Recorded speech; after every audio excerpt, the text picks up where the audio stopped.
ஒரு முட்டை பரோட்டாக்கு ஒரு கடையை வச்சு செஞ்ச இளம்பெண். ஆத்தாடி, இம்புட்டு கோவமா?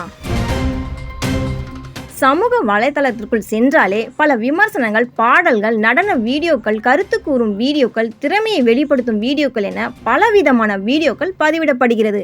அதிலும் குறிப்பாக பெண்களும் எந்தவித தடைகளும் இன்றி பதிவிடுகிறார்கள். தங்களுக்கு இருக்கும் நடன திறமை, பாட்டு திறமை, கவிதை திறமை, பேச்சு திறமை என மற்ற அனைத்து திறமைகளும் வெளிக்காட்டி வருகின்றனர். ஆனா முன்பெல்லாம் சில கிராமங்களில் பெண்கள் படிப்பதற்கே தடையாக இருந்தது. வெளியில் செல்வதற்கு தடை, சத்தம் போட்டு சிரிப்பதற்கு தடை என ஒவ்வொன்றிற்கும் பல தடைகள் இருந்தது. அதற்கு பிறகு பல போராட்டங்கள், சமூக வளர்ச்சி மற்றும் வளர்ந்த கண்ணோட்டம் பெண்களை மற்ற இடத்திற்கு கொண்டு போய் சேர்க்க உதவியது. சிறிதளவு படிப்பை பெற்றவுடன் தனக்கான எதிர்காலத்தையும் தனக்கு எது சரி என்பதும் திறம்பட முடிவு செய்யும் திறனை பெற்றனர். பெண்கள் பல உயரங்களை தொட்டனர், பல கனவுகளையும் அடைந்தனர். இப்படிப்பட்ட கனவுகளின் திரை வாழ்க்கையும் தற்போது பல பெண்களின் முக்கிய கனவாக உள்ளது. அதற்காக இன்றைய சமூக வலைத்தளங்கள் அதிகமாக பயன்படுத்துகின்றனர். திரை வாழ்க்கையில் நுழைவதற்காக மட்டுமல்லாமல் தனது விருப்பத்தின் பெயரிலும் பலர் பல வீடியோக்களை பேசி பதிவிடுகிறார்கள். சில நேரங்களில் பல மில்லியன் பார்வையாளர்களும் தொட்டுவிடுகிறது.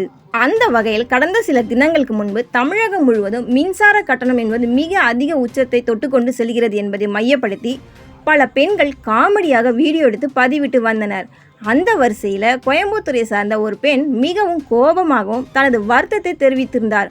அதாவது, அந்த வீடியோவில் பிள்ளைகளுக்கு பள்ளி விடுமுறை வந்துவிட்டது, வெயிலும் உச்சபட்சமாக அடிக்கிறது, வெயிலில் அவர்களை கூட்டி செல்ல முடியவில்லை, அதனால் வீட்டிற்குள் இருந்தாலும் வெயில் தாக்கம் தாங்க முடியவில்லை என ஒரே ஒரு ஏசி வாங்கி மாட்டினோம், அதற்கு இவ்வளோ பில்லா? இந்த பில்லை பார்த்தா ஏசி வாங்கி மாட்டினதுக்கு பதிலாக எங்கள் பிள்ளைகளை நாங்கள் வெளியே கூட்டிகிட்டு போய் 4 இடத்தை காமிச்சிருப்போமே, அப்படி 4 நாள் சுற்றி வந்து 4 நாளுமே வெளியே சாப்பிட்டா கூட இவ்வளோ காசு வந்திருக்காது என மிகவும் கடுமையாக விமர்சனம் செய்திருந்தார்.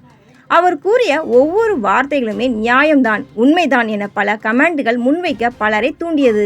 இந்த நிலையில அதே பெண் மீண்டும் ஒரு வீடியோவை சமூக வலைத்தளத்தில் பதிவிட்டுள்ளார். அந்த வீடியோவும் தற்போது வைரலாகி வருகிறது. அதில் ஒரு குறிப்பிட்ட ரெஸ்டாரண்டின் பெயரை கூறி, இங்கிருந்து ஜூன் 6ஆம் தேதி இரவு யார் முட்டை பரோட்டா போட்டார்கள் என்பது எனக்கு தெரிந்தாக வேண்டும், பரோட்டாவிற்கு தேங்காய் சட்னி கொடுத்திருக்கிறீர்கள், முட்டை பரோட்டா என அப்படி இருக்கு, நான் இதுவரைக்கும் அப்படி ஒரு பரோட்டாவை சாப்பிட்டதே இல்லை என கடை நடத்துறீங்க, என்ன கடை நடத்துறீங்க என்று அந்த கடையை திட்டுவது போன்று தனது வீடியோவை ஆரம்பித்த அந்த பெண் ஒரு கட்டத்தில் இது திட்டுவதற்கான வீடியோ அல்ல, உண்மையில் அந்த கடையிலிருந்து வந்து முட்டை பரோட்டாவும் மிகவும் அருமையாக இருந்தது, அந்த முட்டை பரோட்டாவை போட்ட ஹோட்டல் மாஸ்டருக்கு தங்க மோதிரமே கடை உரிமையாளர் போட வேண்டும், யாரேனும் நல்ல முட்டை பரோட்டா மற்றும் பரோட்டா சாப்பிட வேண்டும் என்று நினைத்தால் நிச்சயமாக இந்த கடைக்கு நீங்கள் செல்லுங்கள் என்று அந்த கடையின் பெயரை மீண்டும் கூறி, சிறுவயதில் எனது தந்தை வாங்கி கொடுத்தது போன்று மிகவும் அருமையாக இருந்தது என அக்கடையை பாராட்டி பேசியுள்ளார்.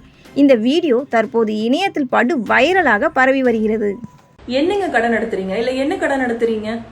இந்த ரெஸ்டாரண்ட்ல நேத்து ஜூன் 6ஆம் தேதி நைட்டு யாரு முட்டை பரோட்டா போட்டாங்கன்னு எனக்கு தெரிஞ்சாகணும், இல்ல எனக்கு கண்டிப்பா தெரிஞ்சாகணும். அந்த கைக்கு நீங்க மோதிரம் இல்ல வாட்ச் வாங்கி நீங்க போட்டே ஆகணும். அந்த கடையோட ஓனர் காரைக்குடி ஸ்ரீ பிரியா மெஸ், காந்திபுரத்துல இருக்கு, சரியா? முட்டை பரோட்டா அந்த மாதிரி வாழ்க்கையில நான் எங்கேயுமே சாப்பிட்டது கிடையாது. அது எப்படிங்க உங்களுக்கு தெரியும்? இல்லை, நான் கேட்குறேன், அது எப்படி நீங்கள் வந்து கரெக்டாக வந்து தேங்காய் சட்னி கொடுக்குறீங்க முட்டை பரோட்டாக்கு? கூடவே வந்து வெறும் பரோட்டாவும் முட்டை பரோட்டாவும் ஆர்டர் பண்ணியிருந்தோம் நேற்று, சரியா? இந்த மாதிரி வாழ்க்கையில் கோயம்புத்தூரில் அடித்து சொல்கிறேன், யாருனாலையும் முட்டை பரோட்டா போடவே முடியாது, சரியா? ஸோ இந்த வீடியோ வந்து அவங்கள விஷ் பண்ணுறதுக்கு தான். ரொம்ப வருஷம் கழிச்சு, நான் சின்ன வயசில் எங்கள் அப்பா முட்டை பரோட்டா வாங்கி கொடுத்து நான் சாப்பிட்ருக்கேன். இவ்வளோ வருஷம் கழிச்சு இவ்வளோ டேஸ்டியான ஒரு முட்டை பரோட்டா என் வாழ்க்கையில் நான் சாப்பிட்டதில்லை. பரோட்டாக்கும் தேங்க்யூ, முட்டை பரோட்டாக்கும் ரொம்ப ரொம்ப தேங்க்யூ. கோயம்புத்தூர்ல இருக்க எல்லாருமே, யாரெல்லாம் வந்து நீங்க ஆர்டர் பண்ணணும்னு நினைச்சாலும் சரி ஆன்லைன்ல, இல்ல வந்து நீங்க டைரக்டா போய் சாப்பிடணும்னு நினைச்சாலும் சரி, முட்டை பரோட்டா வேணும், பரோட்டா வேணும்னா நேரம் இந்த கடைக்கு போங்க. ஆனா சிக்கன் கிரேவி ஒன்று கொடுத்துருந்தாங்க, நான் ஆர்டர் கூட பண்ணலைங்க, அது கூட சைட் டிஷ்ஷா வந்து ஒரு கிரேவி இருந்துச்சு. என்ன டேஸ்ட்டுங்கிறீங்க? வாழ்க்கையில நல்ல முட்டை பரோட்டாவும் நல்ல சைட் டிஷ்ஷும் சாப்பிடணும்னு நினைச்சீங்கன்னா காரைக்குடி ஸ்ரீ பிரியா மெஸ் போங்க, சரிங்களா? இந்த ஓனர் பார்த்துட்டு இருந்தீங்கன்னா நேத்து அந்த பரோட்டா மாஸ்டருக்கு தயவு செய்து தங்க மோதிரம். இது போன்ற முக்கிய நிகழ்வுகள், அரசியல் தகவல்களை ஆழமாக மாறுபட்ட கோணத்திலும் அறிந்து கொள்ள மறக்காமல் பாரத் மெயில் 24 பக்கத்தை பின்பற்றிக் கொள்ளுங்கள். உங்கள் ஒவ்வொரு ஆதரவும் இது போன்ற பல நிகழ்வுகளின் பின்னணியை அறிய உதவும்.